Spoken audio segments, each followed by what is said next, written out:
Joining me now here on Locked On College Football, Kevin Borba, Locked On Buffs, and I am feeling validated, vindicated today. A couple of great V words. I'll put up the Winston Churchill V for victory here, because everydayers are aware of this, but for those who are not, allow me to bring you up to speed why I am so gleeful on this particular hump day.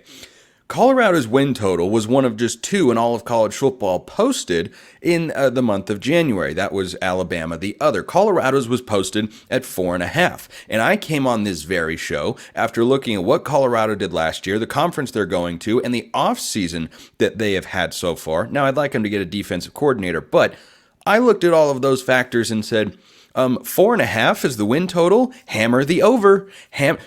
I was pounding my fist right here on the table, metaphorically, because that'd be distracting, and I don't want to break my desk here. But I was saying go over 4.5, and what do you know? What do you know? For the second year in a row, I have demonstrated my mythical powers of influence on the sports books because according to our good friends at FanDuel, proud sponsor here at the Locked On Network, Colorado's win total is up to 5.5 because they have seen what I have seen, which is that Colorado is way more likely to win more than 4.5 games than less than 4.5 games. And that was not the right spot. I think 5.5 is a lot closer. I'd still lean the over, but it's certainly more competitive now. Kevin Borba of Locked On Buffs, your reaction to that move by the Vegas markets? Yeah, I think the Vegas market realizes that Colorado's bolstered their roster in a big way. They Coach Prime all year. We criticized and we said the offensive line sucks. The defensive line couldn't stop the run to save their lives. I don't know if they'd be able to stop you running through the hole, Spencer. You'd probably get at least 60 yards on the game against that defensive line. Like they had issues in the trenches, and Coach Prime went out and he brought in 5 starters on the offensive line. He has 2 guys that transferred in last year that were injured, so he has those 2, and then he also has the 5-star Jordan Seaton. So they have a bunch of new linemen on offense. They brought in 4 guys, 5 guys on the defensive line who were quality starters. One of them was an all Pac-12 player. One of them had 5 sacks at Pitt. Like they brought in dudes. They brought in guys with Big 12 experience. Like if this isn't the first year where they were just bringing in guys who wanted to be a part of that Louis luggage. They're bringing in quality players. And I think the odds makers kind of saw that. And it's hard not to. And of all times, not to have a defensive coordinator right now during conditioning would be the best time. It's not ideal for face, but I guess you don't really need one right now because you can't work with the team anyway in most cases. But yeah, I think Colorado has a very favorable schedule at the beginning of the year. At the end of the year, it's a little scary, but they're in a worse conference. They have a better team, and it's Coach Prime. He improves every year. We saw it at Jackson State. They went 4-3, 11-2, 12-1. So he has a track record of taking that next step. So I think it's the right decision. I think that when you look at what Colorado can do this year, no, I don't expect them to be a Big 12 contender. Although I'll throw this out there just as an example. Last year in the Pac-12, RIP, Arizona had a win total of 4.5, and had Oregon State beaten Oregon at Autzen Stadium the last week of the regular season, you know who would have played for the Pac-12 championship? It would have been Arizona. So I've seen teams with a win total lower than 4.5 be on the cusp of contending for a conference title. I feel like that's where Colorado's ceiling is probably at, getting close, but maybe not quite being there.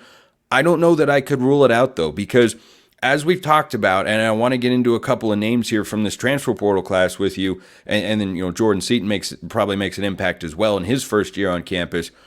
You've got an NFL quarterback, you've got an NFL receiver / defensive back who's probably a DB in the NFL, but still a plus wide receiver. You've got a couple of other good weapons we saw a year ago. Colorado struggled at the line of scrimmage, and what I want to see from coaches and programs in the offseason to make me feel good about their chances to improve the following year is don't just address your weakness, attack your weakness.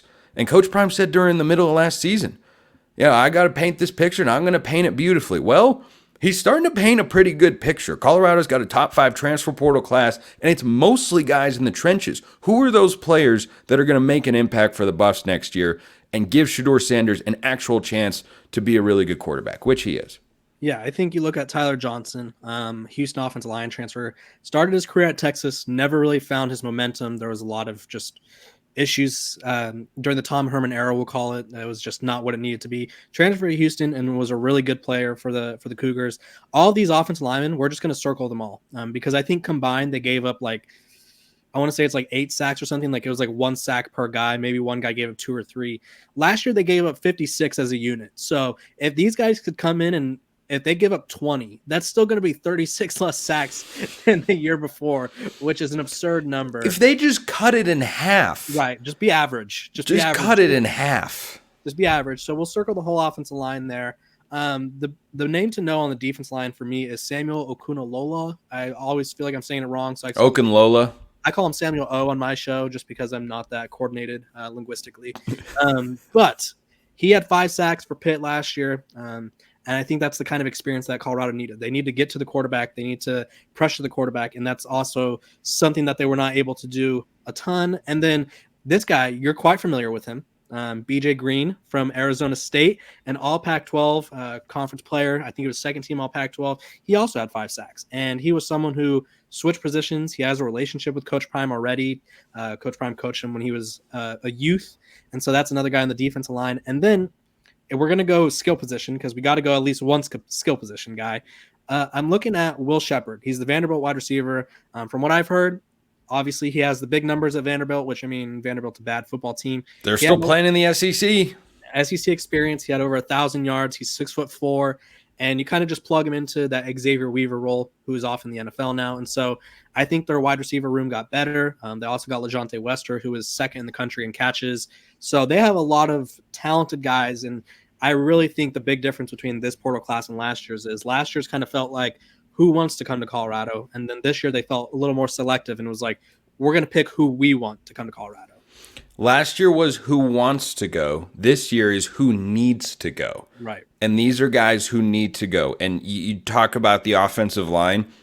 I think Shedeur Sanders is so used to being under pressure. Again, I'm not looking for a Joe Moore Award finalist here.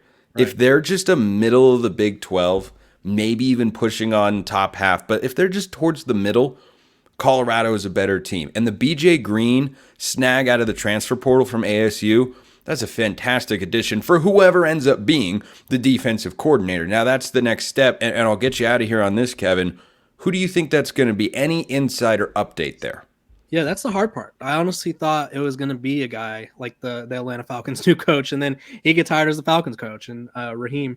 And I was like, okay, Coach Prime was hinting at NFL guys, and so he was like, I'm going to wait till the playoffs are over, because so that automatically in my head, I'm like, okay, so it's an NFL probably position coach, and now I don't really see who it could be with the Chiefs or the 49ers, so I think that makes it difficult.